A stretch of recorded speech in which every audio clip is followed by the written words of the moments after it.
So very excited to turn over to this next discussion.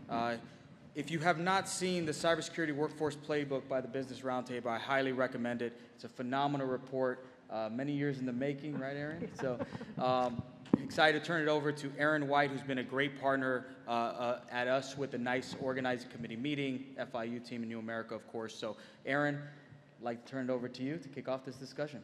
Thanks, Randy, and thank you so much, everyone, for being here today. We really appreciate it, and hopefully we'll have a great conversation. I'll start out just by introducing the Business Roundtable, BRT. We're a 50-year-old association of CEOs of large US-based companies, including the CEOs of Guardian and United, as well as many others. And our CEOs work together to try to advocate for a thriving US economy and to expand opportunity for more Americans. And they do that through policy advocacy, but in recent years, I don't know if you've noticed this, it's been tough to do interesting things in DC in recent years. And so our companies have started to work together on what they can control, which is their workforce practice. And they can rethink the way they hire, they retain, they train talent, they bring in new individuals to try to, again, fill their workforce needs, but also create more opportunity. And so a few years ago, the companies got together and realized a common need across sectors, whether we're talking about airlines, insurance, financial services, retail, consumer goods, manufacturing, of course, technology and more, and that's cybersecurity. A critical challenge both for our nation's security as well as economic opportunity for these companies and communities to grow. So they got together and realized there was a need to create more entry points. And purposely using that language of entry points, it doesn't necessarily mean entry level, but an entry point to cybersecurity careers. And we believe there are many entry points. There's not just one pipeline. There are multiple pathways. Hat tip to Randy and Marion for continuing to push me on that language, that there are indeed multiple pathways into cybersecurity. And so what we did was bring together companies from across sectors to say, what would it take? What's working? What do we need to scale? To create entry points, whether you're a community college student, you're a career changer, you're a transitioning military veteran, about to be a military veteran, maybe you're an 18-year-old high school student, maybe you're a computer science major, maybe you're an English major, maybe you don't have a college degree like 2/3 of American adults. What does it look like for all of those individuals to see themselves and find themselves in the cybersecurity workforce, not just today, but tomorrow as the threat landscape changes? So we put together this playbook that Randy held up. You can find it on our website, also in the conference app, just to try to detail what those practices are. So now I get to transition to two cybersecurity leaders who can talk even more about exactly what it is we need to do to grow more pathways into cybersecurity, to retain, to upskill talent, and so we can just really have that security infrastructure that our nation needs as well as their companies. So I'm joined today, obviously, by Deneen, who you just heard from. The CEO of United Airlines, Scott Kirby, is the chair of the Education and Workforce Committee at the Business Roundtable, a real champion for different pathways into cybersecurity as well as other careers in aviation. And also joined by Greg Kyrytschenko, who's the Chief Technology Security Officer for the Guardian Life Insurance Company of America, Guardian for short. The CEO of Guardian, Andrew McMahon, is a big champion for the cybersecurity workforce efforts. Just a quick note on Greg, he spent a couple decades in tech and cybersecurity roles.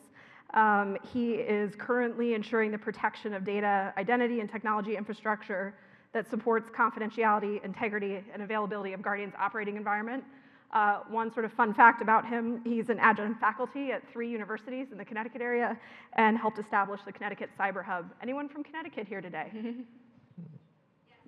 One. I have one. One person. I got one fellow Connecticut person. Thanks for making the trip. Sorry, Greg. It's all good. Sorry, Greg. So we have an airline, we have an insurance company. I can't think of a better way to talk about the importance of cyber across sectors. So just diving right in. First, Deneen, we heard a little bit about your journey. Greg, I'd like for you to tell us about how you landed in the field. I think it involved a call center, if I'm not mistaken. It did involve a call center. So there was a bank in Connecticut that I was actually in high school, started working at a call center. And then what was interesting about that whole journey is when I started doing that, we had a presentation from our cyber team, or it was information security at the time. And they came in and showed us how to, the insecurities of passwords. And this was probably about 25, almost 30 years ago. And what was interesting about it was this would be pretty cool as far as a potential career path. So I stayed close with that team. I actually still stay in touch with the person who actually did the presentation. And it was just more to show the different basics of how people can go ahead and actually take advantage of security systems that are there. I said this would be pretty cool field. There wasn't much there. It was kind of like, a new frontier at that point in time, and said, hey, if there's an opportunity to go into that, let me go ahead and do that. So the first time I actually applied, and I didn't get the role, and I was like just beat myself up and saying, why did I not get this role? And one of the big things was just didn't have all the different expertise, so I really kind of focused on how do I start learning some of these things and refining my skills. And then the second time the opportunity came, and they were like, you're shoo-in, come on in. So I stayed in that role for probably about a good 5 years. Learned a number of different things around the business from a financial services perspective, did a lot of things around risk assessing and understanding different controls. Then I did a quick pivot and said, I really want to get more hands-on from a technology perspective. So I went into doing consulting for a couple of years, where I really started to touch technology, and then moved into a couple other different financial services companies, one in the Connecticut area, New York area, and then I worked in Sikorsky, which was actually a Department of Defense contractor. So worked there and understand some of the defense contract aspects around risk management, security, putting in controls, some of the technical implementations there. And then I was at AIG prior to coming to Guardian, where I've been for about the past 8.5, 9 years. And what's interesting about the role that I'm in now, is really kind of build out the security controls and kind of really start to build collaboration amongst the different teams. One of the things that I saw when I got to this organization, and a lot of organizations that I've been in, is everything is very siloed. And what we've kind of do is build up a team mentality, and really build up a team focus, start to build out a security culture that makes people understand what they want to go ahead and actually do from a protecting perspective, and really making sure that we're ensuring trust to everything that we actually do, and make sure that we keep the customer in focus, we keep making sure the data is protected, make sure that they understand the values of the company. So we leverage security as kind of the values of how we actually do and describe things that we need to do for promoting our business. So security has definitely been a key driver for that, where at this point I'm really responsible for all the operations, engineering, and architecture for our environment, both being in the data center as well as in the cloud. So, and then one other thing that you'd mentioned is I'm an adjunct faculty member, and so one of the big things with the teaching thing, it's allowed me to really focus on how do we build a security culture, a strong security culture within our organization. And I know we're going to talk about some of that in a few. Thanks, Greg. And so pivoting a bit, Deneen, I think we know what United Airlines does. Right. Some of us flew in on a United Airlines plane today. Just talk a bit about the role of cybersecurity in the United Airlines business. Sure. So in my role, it's really protecting the whole business portfolio. I think, I mentioned people think about cybersecurity as, protecting the network, the data, the assets, and that is all true. We have a very complex technical and digital ecosystem that we have to put controls and manage across not only United, but a lot of different partners.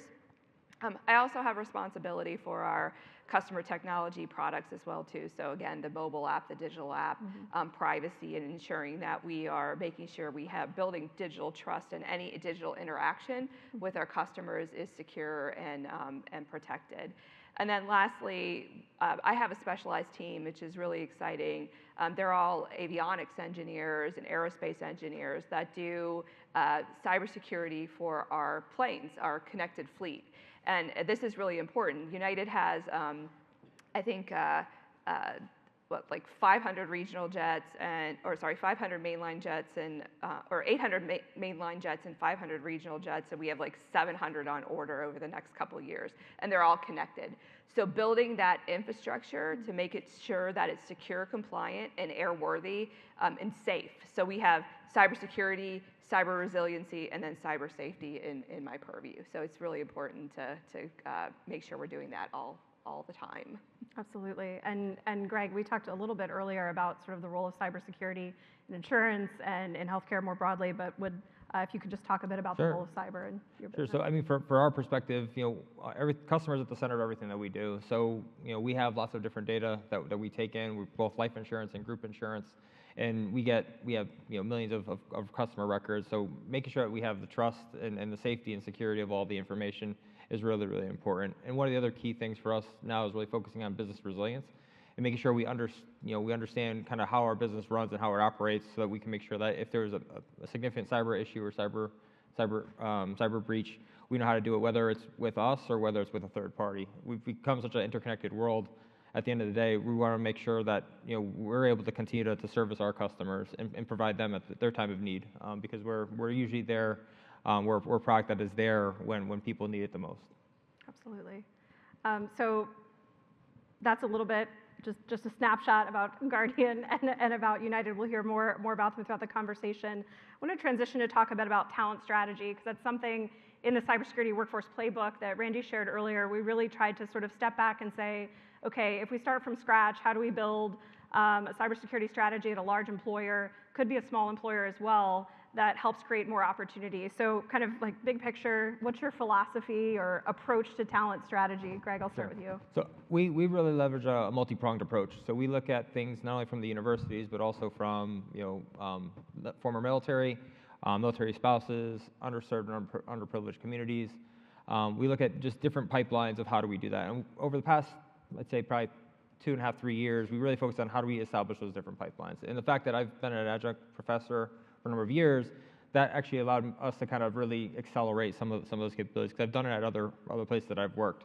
And the nice thing is, you get to, as an adjunct, you get to see the students actually in action. So you can actually start to see how are these people actually going to do in a job where it requires you to have critical thinking, problem solving, synthesizing, and making sure that you're able to secure things. So one of the things that we've established is we've built in things like co-op programs and internships and early career development opportunities, so that we have the ability for people to come in without much experience and really become to get ramped up. So by year 2 and 3, they're actually able to be just part of our workforce, and they're contributing and strong contributors as well, because they've gone through the rigors and they've rotated to different opportunities, so that they understand the business and what we're trying to protect.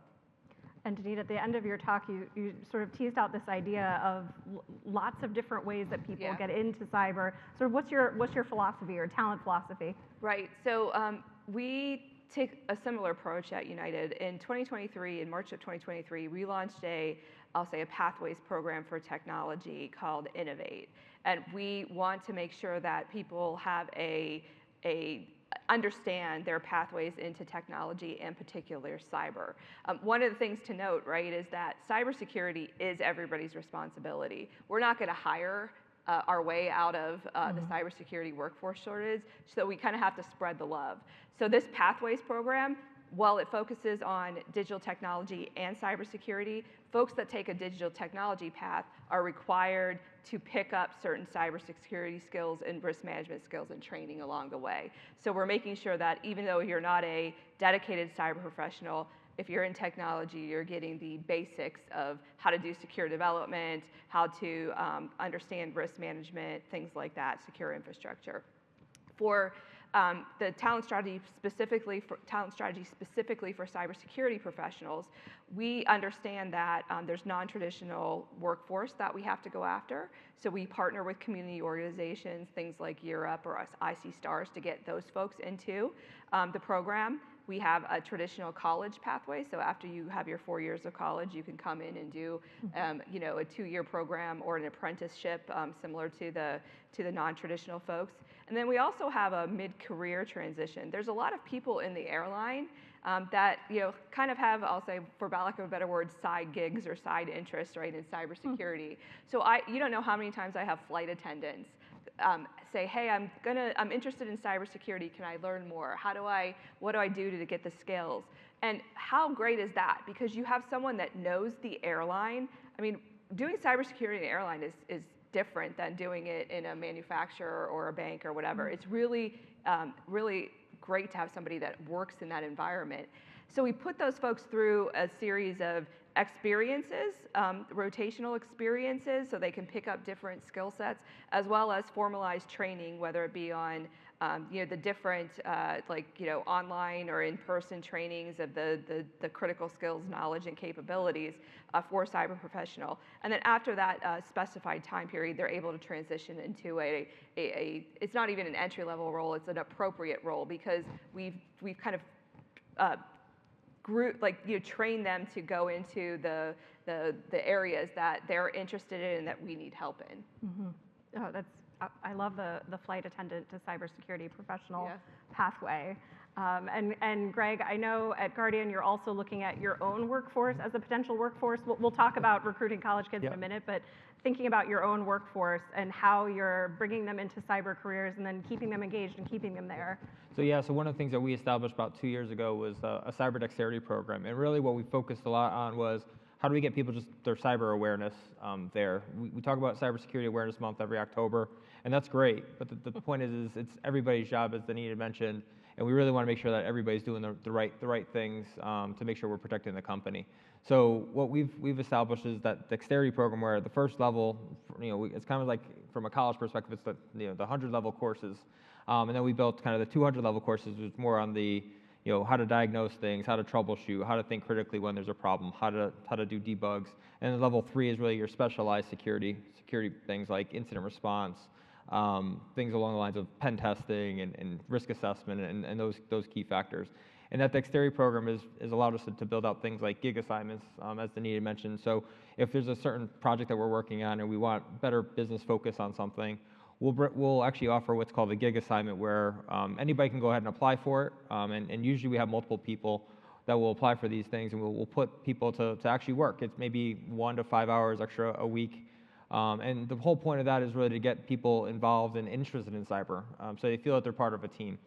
We also leverage Microsoft Teams as a team focus where we have a champions program. And the whole goal of that is really to make sure everybody feels like they're part of it. So they subscribe to it, they get notifications on things, they can contribute. It's part of a community that really helps to drive a security-focused culture. And what we've really seen is people that say, hey, I might want to try a job in security. So we have a posting, or there's somebody that retires, or moves to a different role, that creates a kind of a talent pool internally that we don't always have to go to the outside to go look for somebody. We might actually have somebody right directly inside that's going to be able to provide us value right out of the gate without having to do a kind of a 3 to 6 month ramp up of learning the business. And that's been really beneficial to us over the past couple of years by having that type of program internally. That's sort of insourcing. And we've talked a little bit about people entering cybersecurity.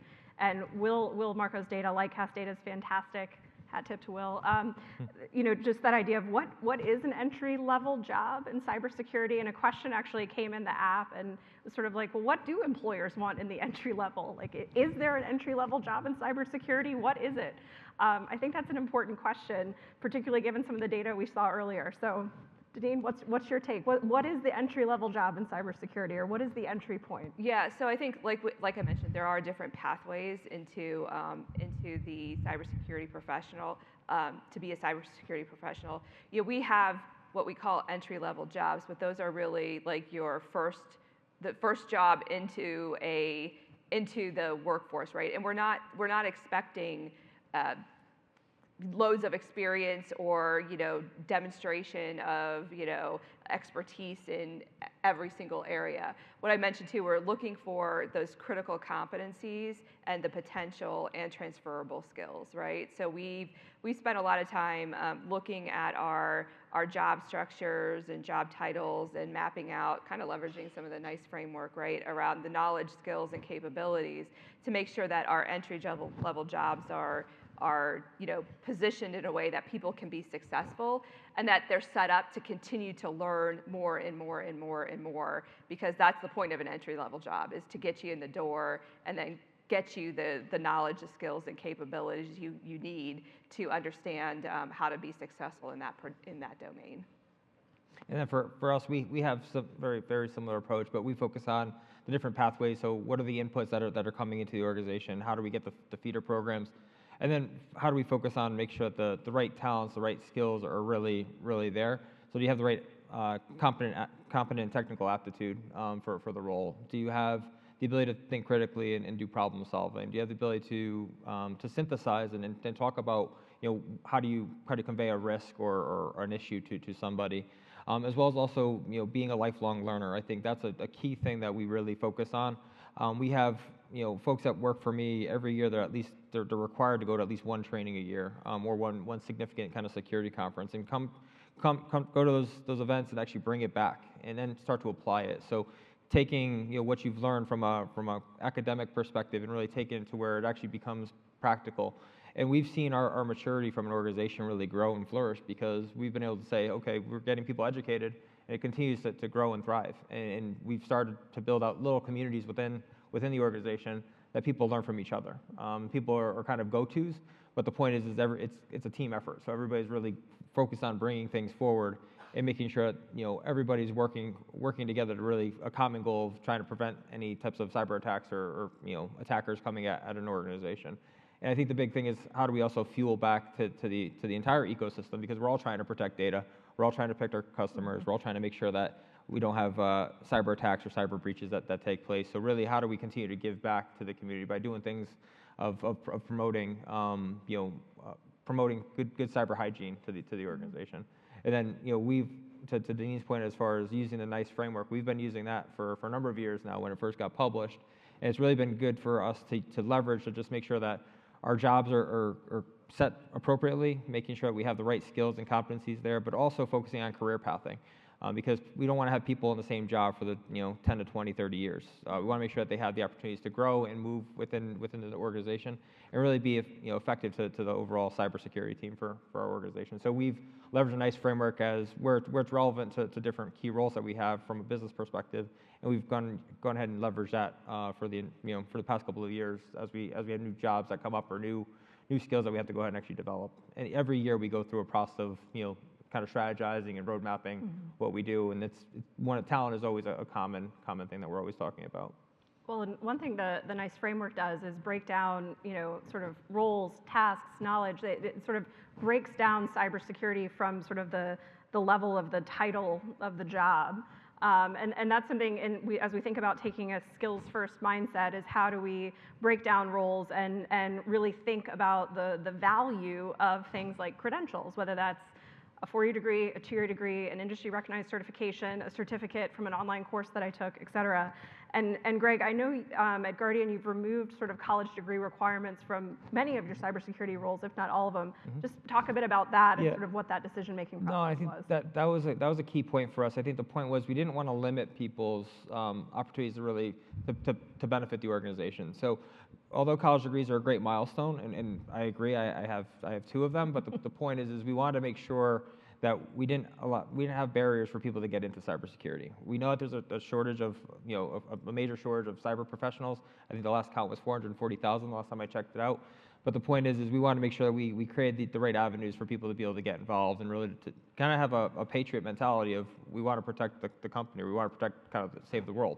So that whole concept has been really, really important for us going forward. And I think at the end of the day, by building that type of, by eliminating some of those barriers and giving the person, once they get hired because they have the right aptitude, the opportunity to go ahead and get educated, that's another key thing. We have, within our company, people can come in to the organization and then they can go get a college degree from that perspective. And we provide them the opportunity to potentially do that, where we do, the company actually sponsors their degree, which I think is a benefit for people who may have been in an underprivileged or underserved or an area where they weren't able to actually go to school right away. So by having that benefit, that's been good to attract good talent and also to afford certain types of talent. And then Deneen, from your perspective on the sort of certification side, whether we're talking Security Plus or CISSP or any others, so what's your philosophy on the role of those within talent pathways for cyber? So I think people are always, do you need a cert to, get a certain job, or does it qualify you more or not? I don't necessarily think that. What we've been using certifications for is really as I'll say, a growth opportunity and an incentive for employees to continue to learn and get educated and then feel good about that. They can demonstrate their expertise. As cyber evolves, it's not.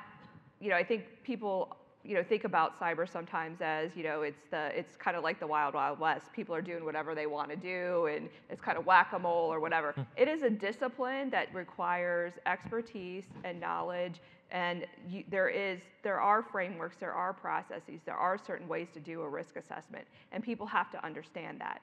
So by providing, people the education and ability to learn about that and then demonstrate their their qualification or their understanding with a cert, I think it feels good to people. So we partner with some learning organizations to provide those opportunities, and at the end of all the time and effort that they put in to get that education, they get their certification, and they can leverage that as a credential how they see fit.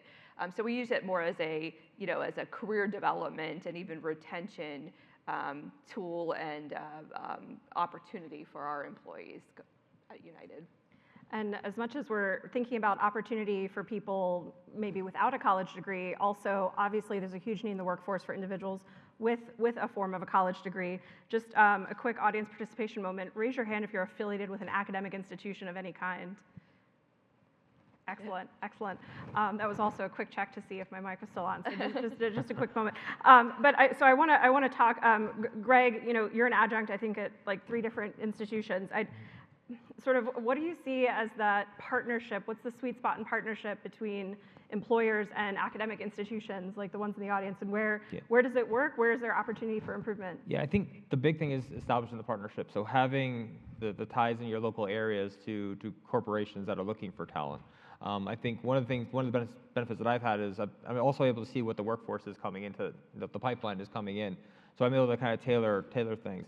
One of the big things that we've been able to do at Guardian is we also partner with the universities to help curriculum development. So what are the skills, what are the technologies, what are the techniques that really need to be encouraged into the academic side, so that when people come in, they're prepared, or at least they've heard some of the concepts, and it's not a foreign concept when they do come into the workforce. So we've really focused on how do we continue to partner with them from a curriculum development, from sitting on cyber advisory boards, to making sure that the content is good, and succinct, and makes sense for what the workforce is coming into our environment. And then the education is also providing the learning opportunities. So we do things like co-ops, or we do colloquials, where we'll bring in folks from corporate that kind of talk about what's going on in the workforce, and then that translates to the students so that they have an understanding of what they're getting themselves into. Because I think at the end of the day, you don't know what you don't know, and the point is you want to make sure that you're giving the students at least as much of an insight into what's going on, as well as also the academic side of what's going on in the workforce, so that they can tailor their curriculum and tailor the education for what's needed. So in the remaining time, as I stare at the clock ticking down in front of me, just discussing hot topic of the day, AI. It's everywhere right now. Can't open a paper without thinking about it. Perhaps some of you in the audience have been using some generative AI tools. Question for both of you: what's sort of the impact, particularly of generative AI, on the cyber workforce? And sort of addendum, like what skills will need to change, which ones are here to stay in cybersecurity? Deneen? Yeah. So I think you're right. You can't get it out of any conversation with in technology right now without talking about AI. We've been using AI in aerospace and defense for a long time. I think what is different now is the adoption and uptake and the pace of acceleration on feature functionality with generative AI. So I think that is a key differentiator. What I see it impacting the cybersecurity workforce is actually it's going to make us way more efficient. If you think about the volumes and the amount of data that we have to take in and enrich and contextualize, and then figure out what the thing is we should go after, those types of tools really allow us to hone in on those priorities. You can't protect everything. You have to protect what matters the most. And I think generative AI particularly can help us with those types of problems to solve, understanding what vulnerabilities are the most exploitable in the context that we operate in, based on our policies and controls and the rate that they operate on. So making our workforce more efficient, I don't think. We're awake now. Yeah. Hi, everyone. You're here. I've heard people say that generative AI is going to replace the SOC analysts or the incident response. That's not going to happen. It still is very much an art. Cybersecurity is very much an art, as much as it is a science. So that's kind of my take on where it's at right now. Yeah, very, very similar to Deneen. I think it's going to be an enabler for the cybersecurity workforce to really be able to do a much better job of identifying and spotting mismatches and patterns and anomalies. I think that's really where we're going to see some benefits. I think with the consumerization of AI and how it's really become a a common platform where everybody can kind of use it. I see the students using it from time to time too when they need to send me an email note about why they missed class. That's kind of one of the common things that I can always kind of pick those ones out, 'cause I'm like, that's definitely AI. But the funny thing about it is, I think people are learning how to use it. I think the one thing we can't forget is the fundamentals around how to protect and secure things. I think, you know, the NIST framework really helps that from a skills perspective. I think we need to focus on making sure that the fundamentals don't change. I think AI is just another tool that in the toolbox that we can use, and we really have to make sure we're still focused on teaching and educating the junior workforce of what are the fundamentals that are there. We can't get lazy at just trusting whatever the computer says. I think at the end of the day, it's great to have it, but at the end of the day, we still need to be able to think about, you know, how do we make decisions? We're all here from a human perspective, so we want to make sure we continue to keep that going, and not be so thought into or down the rabbit hole of thinking, okay, well, the computer told me this is what the answer is, and take that as face value. I think we have to make sure we're thinking about it more broadly about what's trying to be achieved from an attacker perspective, from a protection perspective, and really force that mindset to still exist. And I'll just say one more thing. I mean, this opens up a whole new domain then for people that have been in AI, data analytics, and engineering to come into cybersecurity because they understand the whole what it was used for good, right? And how all businesses are using it. Now they can provide a context and subject matter expertise on that, learn the cybersecurity aspects of how can you protect it, how could it be used in a malicious or harmful way, and then they're developing new sets of capabilities around protecting large language models and prompt engineering and things like that. So again, those transferable skills and opening up a whole new aspect and domain of cyber is one of the outcomes as well too. Amazing. Well, please join me in thanking Deneen and Greg for taking the time to come and talk about cyber careers. I really appreciate it. Thank you all for being here today.